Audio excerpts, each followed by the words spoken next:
Hello and welcome, fellow digital soldiers, to True Reporting. It's the 18th of October, and on today's podcast, we have a lot of information coming out today. First and foremost, coming at us from Breitbart, this was not a Larp. Video, armed man wearing helmet, vest arrested outside Trump's Texas rally. My friends, we must be getting good information because the police actually thwarted a hit on the president, as I have been covering for the past couple days. Also, a follow-up look into a story that I covered the other day inside the shutdown of the world's largest child sex abuse website. It seems hackers found the dark website just weeks after the U.S. government did.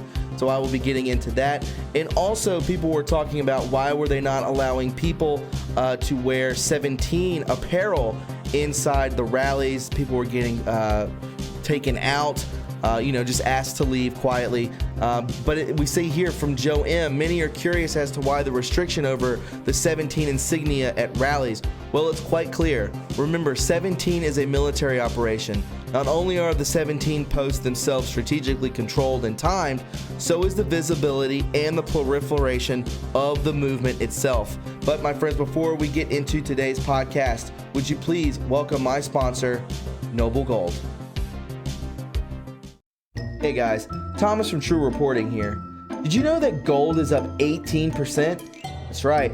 It's been like that since the month of June, and we all know why. It's because Trump is relentless against the Federal Reserve.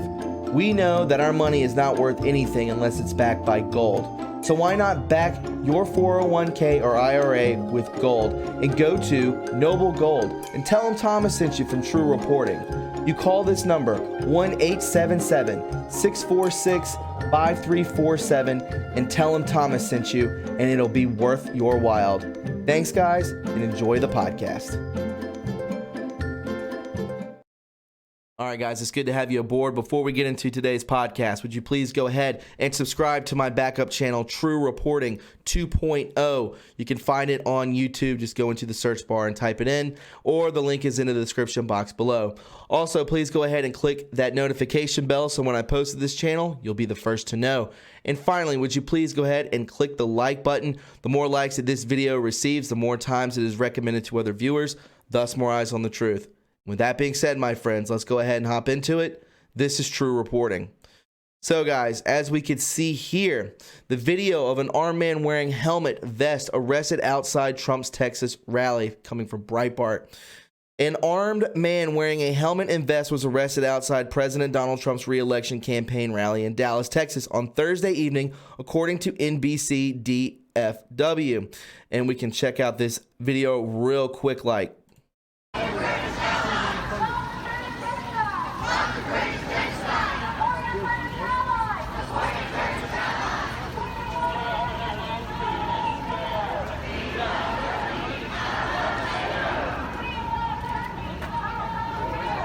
So my friends, as you can see, more of like a 22, 21-year-old boy, shaved head, typical white guy with the cargo shorts, black shirt.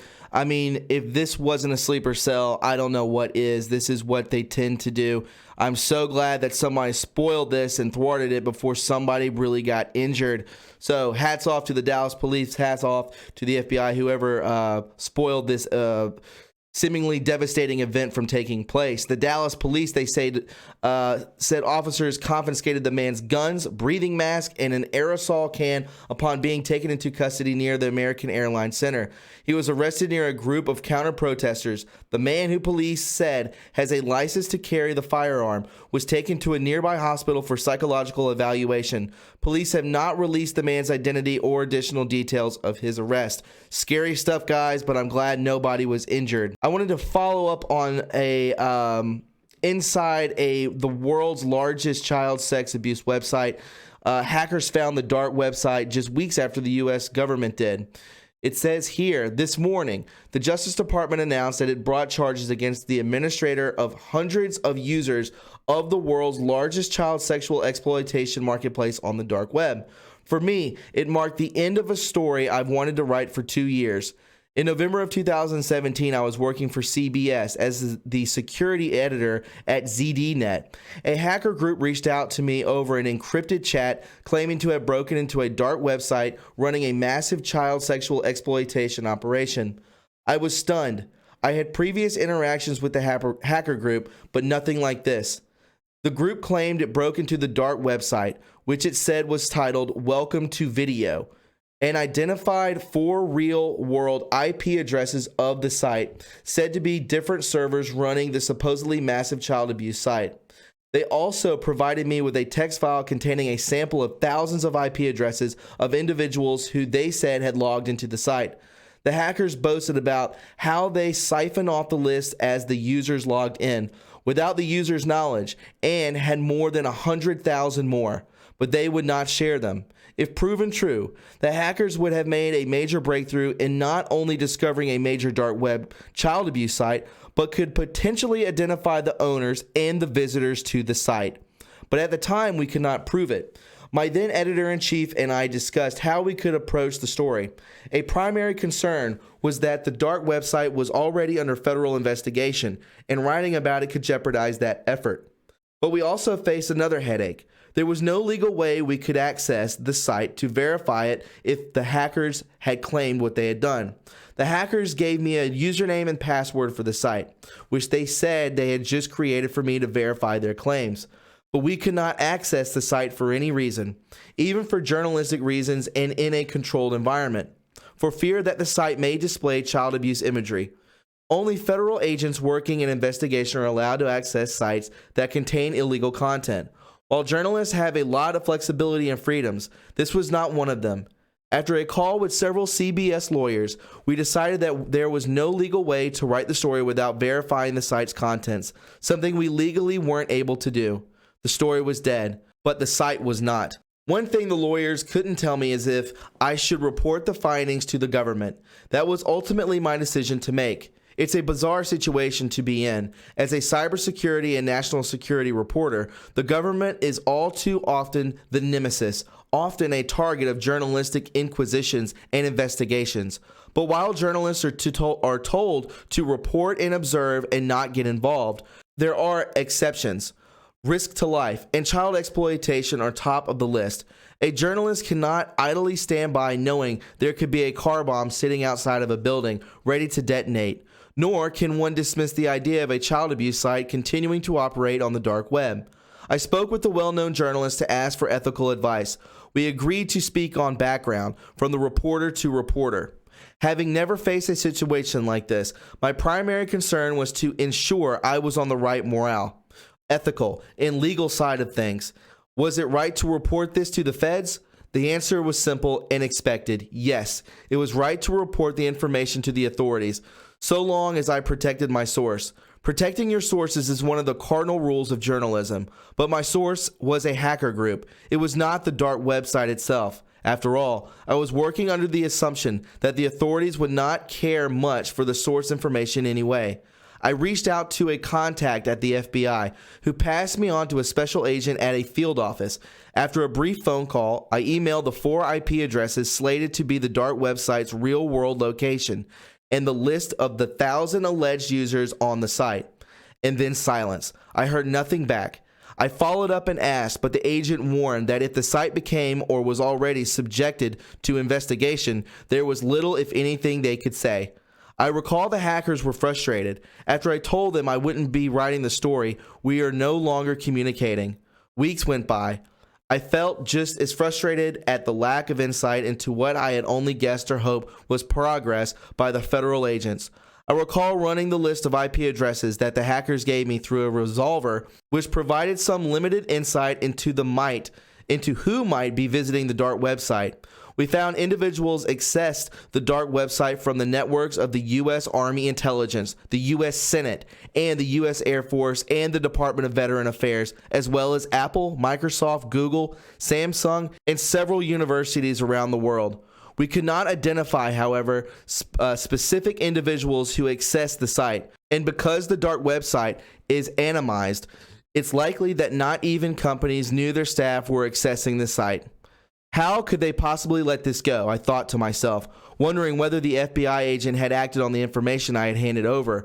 If there was an investigation, it would take time and effort, and the wheels of the government seldom move quickly. Would I ever know whether the perpetrators would ever be caught? Today, 2 years later, I got my answer. U.S. prosecutors said in the indictment filed in August 2018, but unsealed Wednesday, that the dark website, confirmed as Welcome to Video, had some 250,000 user-uploaded graphic images and the videos of children who were being sexually abused. The government called it the largest dark child pornography site in press release history. This morning, after the news of the site's removal had been reported, I rifled through the documents posted on the Justice Department's website and found a screenshot of the site with the full web address in the address bar. It was a match. For the first time since the hackers told me of the dark website, I went to the Tor browser and posted in the address it loaded with the government's website Seize Notice staring back at me. According to the indictment, federal agents began investigating the site in September of 2017, 2 months before the hackers breached the site.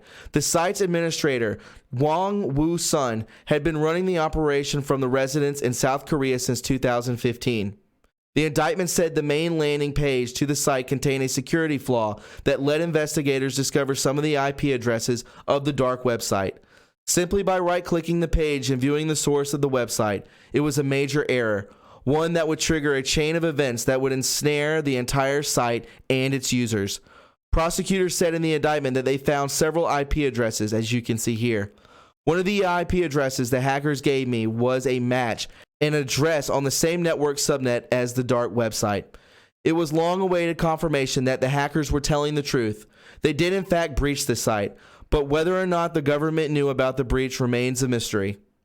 Some 5 months after I contacted the FBI, the government obtained a warrant to seize and dismantle the dark website. It is believed the indictment was kept under seal until today in order to make the arrests, the charges, and prosecute individuals suspected of being involved in the site. In total, there were 337 arrests, including a former Homeland Security special agent and a Border Patrol officer. Authorities were able to rescue 23 children who were being actively abused. I reached out to the federal agent this morning. He was told the FBI was not involved in the investigation. The Internal Revenue Service's Criminal Investigation Division, which investigates and prosecutes financial crimes, and the Homeland Security Investigations Unit, which largely deals with human smuggling, child trafficking, and related computer crimes, were credited with the work. While authorities from the UK and South Korea contributed to the investigation, sources say the IRS received an anonymous tip that kickstarted it. From there, the IRS used technology to trace Bitcoin transactions, which the dark website used to profit from child exploitation videos. Users would have to pay in Bitcoin to download content or upload their own child exploitation videos. The government also launched a civil forfeiture case to seize the Bitcoins allegedly used by 24 individuals in 5 countries who were accused of funding the site. The hacker group has not been in touch since we broke off communications. Publishing a story about the hack 2 years ago may have caused irreparable harm to the government's investigation, potentially sinking it entirely. It was a frustrating time, not least being in the dark and not knowing if anyone was doing anything. I've never been so glad to walk away from a story. So, my friends, as you can see, there are hackers out there that do a great job. All hackers are not bad hackers. I'm sure they were anons as well. Again, my friends, let's finish up the podcast real quick with a thread from my friend Joe M. It says here, many are curious as to why the restrictions over the Q insignia at rallies. Well, it's quite clear. Remember, 17 is a military operation. Not only are there 17 posts themselves strategically controlled and timed, so is the visibility and proliferation of the movement itself. Joe, it says here, please explain why Patriots were being kicked out of the event last night by Secret Service with 17 signs. We still have no decals, no IG. Flynn hasn't been cleared. Assange is still locked up. Epstein contacts still hidden. Google, Facebook, Twitter still shadow banning. MSN lying, etc. 17 was designed for Patriots to understand and share the drops, but they also wanted us to create precisely what we have done. A substrata of the media that builds at a steady pace they can control. Our place in the public consciousness is actually being controlled right now. A good example is this last year's Tampa rally. We were deliberately allowed in to create the media sensation, but then we were strategically pulled back for subsequent rallies. This video explains that operation. If you would like to see that, it'll be in the link below. Because we already know that corrupt media will not ask the question. Patriots are in control of when 17 goes mainstream. They sensationally proved it. Remember? The next morning after Tampa, we got this 17 drop. Us being allowed in to create the media storm was strategically a military operation. You are the mainstream now. Handle with care. The Great Awakening. Absolutely. It says here, Twitter today releases ban. Was Twitter told by the MSM to demonstrate impact? Do you think they got the 4 a.m. memo? Coincidence? All for a conspiracy? Enjoy the show.